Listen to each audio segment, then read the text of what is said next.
Hello everyone, welcome to my channel Commerce Queries. Yesterday we had completed with standard costing and meaning of variance. Variance का meaning हमने कल करा था कि standard और actual में जो difference आता है उसको हम क्या कहते हैं, variance. Variance की कल हमने तीन types करी थी, material variance, overhead variance and labor variance. आज हम बात करेंगे material variance के बारे में. मटेरियल वेरिएंस क्या होता है? मटेरियल वेरिएंस का मतलब है कि मटेरियल में, रॉ मटेरियल में जब स्टैंडर्ड और एक्चुअल में जो डिफरेंस आता है उसको हम क्या कहते हैं, मटेरियल वेरिएंस. मटेरियल वेरिएंस के तीन टाइप्स हैं, material cost variance, material price variance and material usage variance. Cost variance का मतलब है टोटल कॉस्ट की.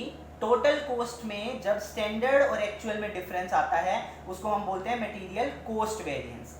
प्राइस वेरिएंस का मतलब होता है कि जब प्राइस में, टोटल प्राइस में स्टैंडर्ड और एक्चुअल में डिफरेंस आता है उसको हम बोलते हैं मटेरियल प्राइस वेरिएंस. और यूसेज वेरिएंस का मतलब है क्वांटिटी, जितनी रॉ मटेरियल की क्वांटिटी में स्टैंडर्ड और एक्चुअल में डिफरेंस आता है उसको हम बोलते हैं मटेरियल यूसेज वेरिएंस. अब एक डायग्राम के थ्रू मैं आपको एक कंसेप्ट क्लियर कराऊंगा एंड उसके बाद मैं फॉर्मूलेज आपको यहाँ लिखवाऊंगा. उस डायग्राम के थ्रू आपको ये पता लगेगा कि प्रोडक्शन और परचेज मैनेजर का बिजनेस के अंदर क्या लेना देना होता है. मटेरियल वेरिएंस के अंदर जब रॉ मटेरियल परचेज किया जाता है तो परचेज करने के टाइम हमने क्या करना है, दो चीज़ों के ऊपर ध्यान देना है. एक तो क्वांटिटी कि मटेरियल कितनी क्वांटिटी में परचेज किया गया है, दूसरा कितने प्राइस पे परचेज किया गया है. ठीक है. अब क्वांटिटी का मतलब है प्रोडक्शन. क्वांटिटी हमेशा कहाँ यूज होती है, प्रोडक्शन में. तो प्रोडक्शन मैनेजर इसके लिए क्या होगा, लायबल होगा. और प्राइस के लिए कौन लायबल होगा, परचेज मैनेजर. इस डायग्राम को ध्यान से समझिएगा. इसी डायग्राम के थ्रू आगे आने वाले फॉर्मूलेज में आपको काफी हेल्प मिलेगी. मैं अगर बात करूं स्टैंडर्ड की, हमने स्टैंडर्ड, ये डॉटेड पे ध्यान दीजिएगा, मैंने स्टैंडर्ड एज्यूम किया कि हमारा 100 क्वांटिटी का मटेरियल लगेगा और उसका प्राइस होगा 50 रुपीज. एज्यूम किया है मैंने. और इसको हम क्या कर देते हैं, स्टैंडर्ड की एक लाइन के थ्रू हम स्टैंडर्ड, ये हमारा स्टैंडर्ड है. ठीक है. अब एक्चुअल में क्या हुआ, 150 का मटेरियल लगा और 70 रुपीज कॉस्ट लगी. मतलब अगर एक बात, सिंपल सी बात है, अगर मटेरियल बढ़ेगा तो उसकी ऑटोमेटिकली कॉस्ट भी बढ़ेगी. तो हम इसको क्या कर देते हैं, ये हमारा क्या पार्ट है, ये एक्चुअल का पार्ट है. ये स्टैंडर्ड का पार्ट है, ये एक्चुअल का पार्ट है. अब जो ये वाला पोर्शन है ये हमारा किस चीज का पोर्शन है, ये हमारा प्राइस का पोर्शन है. और जो ये वाला पोर्शन है ये हमारा किस चीज का पोर्शन है, ये हमारा क्वांटिटी का पोर्शन है.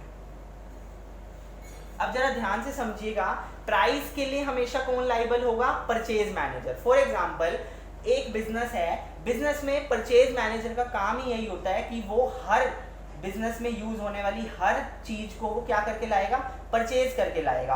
और परचेज मैनेजर हमेशा किसके लिए लायबल होगा, प्राइस के लिए. तो प्राइस को हम किससे रिलेट करेंगे, परचेज से. और क्वांटिटी मतलब प्रोडक्शन. हमेशा क्वांटिटी कहाँ यूज होती है, प्रोडक्शन के टाइम पे. तो क्वांटिटी के लिए हम कौन लायबल होगा, प्रोडक्शन मैनेजर. अब बात करते हैं परचेज और प्रोडक्शन की. प्रोडक्शन मैनेजर सिर्फ क्वांटिटी के लिए लायबल है. अब उसको प्राइस से कोई लेना देना नहीं है. अगर मान लो क्वांटिटी बढ़ गई, उसने प्रोडक्शन करी, प्रोडक्शन के टाइम पे उसने पहले सोचा था कि 100 क्वांटिटी में एक प्रोडक्ट बना दूंगा, लेकिन ओरिजिनल में क्या हुआ, 150 लग गई.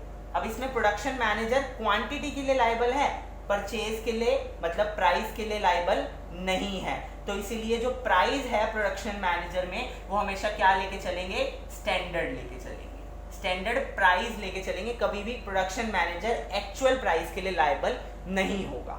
अगर मैं बात करूं परचेज मैनेजर की, परचेज मैनेजर ने क्या किया, अब उसको पहले 100 यूनिट्स क्या नाम है क्वांटिटी की परचेज करनी थी एक प्रोडक्ट के लिए.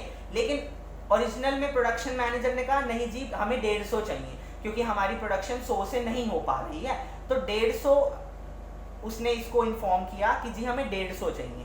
150 चाहिए तो मतलब क्या है, प्राइस बढ़ गया, अब प्राइस बढ़ गया तो परचेज मैनेजर तो प्राइस के लिए लायबल होगा ही होगा, लेकिन वो एक्चुअल क्वांटिटी के लिए भी लायबल होगा, क्योंकि उसने बढ़े हुए प्राइस पे, जो इंक्रीज प्राइस है उस प्राइस पे इंक्रीज क्वांटिटी को परचेज किया है, तभी प्राइस बढ़ा है ना। अगर क्वांटिटी बढ़ी है तभी प्राइस बढ़ा है, तो इसलिए परचेज मैनेजर हमेशा एक्चुअल क्वांटिटी के लिए लायबल होगा, ना कि स्टैंडर्ड क्वांटिटी के लिए। ये दो कंसेप्ट्स आगे आने वाले फॉर्मूलेज में आपको बहुत हेल्प करेंगे कि प्रोडक्शन मैनेजर क्यों स्टैंडर्ड प्राइस के लिए लायबल है और परचेज मैनेजर क्यों एक्चुअल क्वांटिटी के लिए लायबल है। ये मैंने आपको इस डायग्राम के थ्रू समझाया है कि परचेज मैनेजर बढ़े हुए प्राइस के साथ बढ़ी हुई क्वांटिटी के लिए लायबल होता है, लेकिन प्रोडक्शन मैनेजर सिर्फ बढ़ी हुई क्वांटिटी के लिए लायबल होता है, ना कि बढ़े हुए प्राइस के लिए, क्योंकि प्रोडक्शन मैनेजर का प्राइस के साथ कोई लेना देना नहीं है।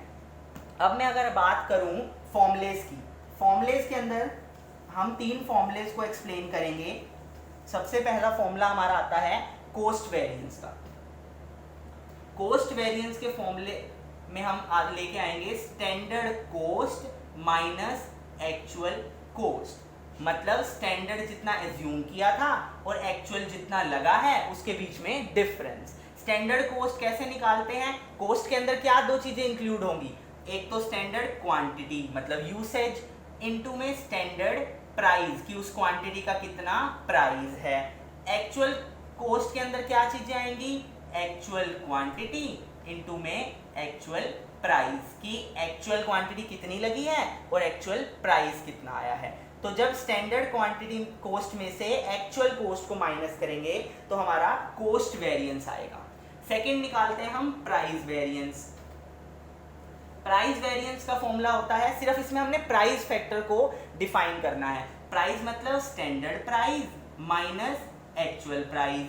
अब मल्टीप्लाई किससे होगा, क्वांटिटी से, क्योंकि प्राइस जो हम डिफाइन कर रहे हैं कुछ क्वांटिटी का ही प्राइस आया होगा ना, तो उस क्वांटिटी को प्राइस से मल्टीप्लाई करेंगे। अब क्वांटिटी मैंने आपको पीछे डायग्राम में समझाया था कि प्राइस के लिए जो प्राइस फैक्टर है परचेज मैनेजर लायबल होता है और परचेज मैनेजर हमेशा एक्चुअल क्वांटिटी के लिए लायबल होता है। जो पीछे मैंने आपको डायग्राम समझाया है वो यहां पे इफेक्ट कर रहा है। Third usage variance. Usage variance का फॉर्मूला होता है स्टैंडर्ड क्वांटिटी, यूसेज का मतलब क्या है क्वांटिटी, माइनस एक्चुअल क्वांटिटी मतलब स्टैंडर्ड और एक्चुअल में डिफरेंस। अब क्वांटिटी के साथ क्या लेके चलेंगे, प्राइस, क्योंकि यहाँ प्राइस के साथ क्या लिया, क्वांटिटी, और क्वांटिटी के साथ क्या लेके चलेंगे, प्राइस। अब मैंने आपको कहा था प्रोडक्शन मैनेजर किसके लिए लायबल होता है, सिर्फ और सिर्फ स्टैंडर्ड प्राइस के लिए, कभी भी एक्चुअल प्राइस के लिए लायबल नहीं होगा, तो इसीलिए हमेशा स्टैंडर्ड प्राइस से मल्टीप्लाई होगा। ये भी वही डायग्राम रिफ्लेक्ट कर रहा है, मतलब उस डायग्राम की वजह से ये 2 फॉर्मूलेज निकल के आए हैं कि जो प्रोडक्शन मैनेजर है वो स्टैंडर्ड प्राइस के लिए लायबल है और जो परचेज मैनेजर है वो एक्चुअल क्वांटिटी के लिए लायबल है।